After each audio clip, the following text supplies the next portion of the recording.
ছুটির দিনে বাড়িতে থাকতে একঘেয়েমি লাগে, তাই রবিবার বিকেলে বরমশাইয়ের সাথে বেরিয়ে পড়লাম মেদিনীপুরের কাছেই কর্ণগড়, রানী শিরোমণি গড়।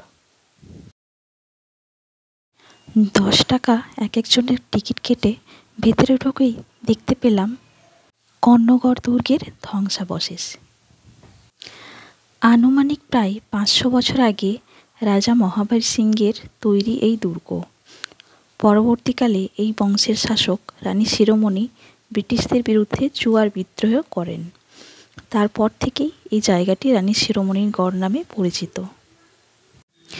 বাঁদিকে বাচ্চাদের জন্য একটি প্লেগ্রাউন্ড আছে, আর সামনে একটি বড় জলাশয়ও আছে। এইগুলি হচ্ছে রানী শিরোমণি গড়ের কটেজ। কেউ চাইলে এখানে রাত্রি নিবাসও করতে পারবে। এইখানেও একটি ছোট্ট সুন্দর কটেজ রয়েছে।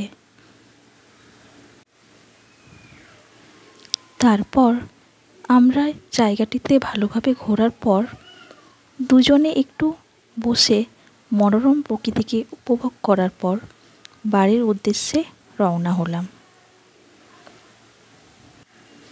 আমার এই ভিডিওটি ভালো লাগলে অবশ্যই সাবস্ক্রাইব করে দেবেন।